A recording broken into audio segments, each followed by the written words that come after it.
आलेले आहेत ते दलाली करत करत पक्षामध्ये आलेले आहेत.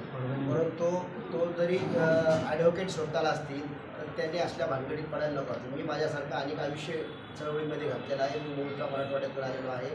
गेले 40 वर्षे आदरणीय रामदासजी आठवले साहेब यांच्या नेतृत्वाखाली या कल्याण डोंबिवलीमध्ये गोरगरिबाचे प्रश्न सोडत असताना जाणून बुजून माझ्यावरती अशा प्रकारच्या शेंडुळे उडवण्याचं काम प्रल्हादजी जाधव यांनी स्वतः बसून, खरं तर जाधव साहेब हे मोठे नेते असताना त्यांनी अशा प्रकारच्या चुका करायला नको. कार्यकर्त्याला सांगणं याच्या विरोधात केस कर, त्याच्या विरोधात केस कर, तो दलाल, तो अमुक धमुक, हे पक्षाचं काम नाही.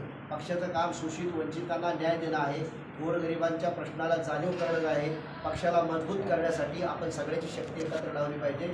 आणि मी आपल्या या माध्यमातून आज आमचे मित्र जुने डोंबिवली शहराचे अध्यक्ष भाई किशोर मगरे हे रिपब्लिकन पार्टी ऑफ इंडियाचे गेले 2 वर्षापूर्वी ते शहराध्यक्ष होते आणि आता शहर जिल्हा कार्यकारिणी आणि केंद्रीय कमिटीनं आणि आम्ही सर्व ठाणे प्रदेश कमिटीनं त्यांना पुन्हा 5 वर्षे हा ठराव या ठिकाणी सर्वांच्या साक्षीने करून पुढील 5 वर्षात त्यांना काम करण्याची संधी दिलेली आहे. आणि आता त्यांच्याबद्दल कोणी कुठल्या प्रकारच्या अफवा पसरत असेल तर त्यांच्यावर त्या ईश्वर जनतेने ठेवू नये.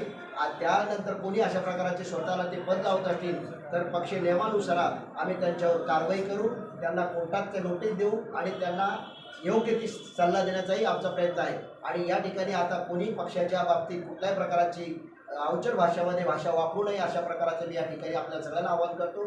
आदरणीय नेते आपले आदरणीय रामदासजी आठवले साहेब यांच्या पक्षाला त्यांच्या आपल्या ह्या जिल्ह्यामध्ये एक सक्षम करण्यासाठी आपल्याला सर्वांना बरोबर घेणं आहे. युवा पिढीला आपल्याला संधी देणं आहे, युवा युवतीला संधी देणं आहे, महिलांना संधी देणं आहे.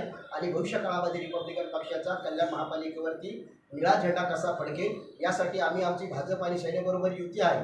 त्यांच्याबरोबर आम्हाला त्या संधीचा फायदा घेता आला नाही या आमच्या आपसातल्या वैयक्तिक भांडणामुळे आणि त्यामुळं यात आमची 5 वर्षाची महापालिका आमच्या हातातून गेलेली आहे.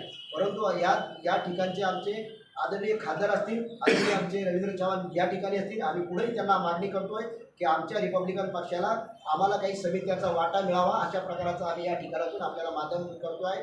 भविष्यात आम्ही आमची ताकद या ठिकाणी शहरात लावू आणि रिपब्लिकन पक्षाचा महापालिकेवरती युतीच्या माध्यमातून आपलाही झेंडा निळा फडकेल अशा प्रकारचं आव्हान करतो. इथं थांबतो. जय भीम, जय महाराष्ट्र.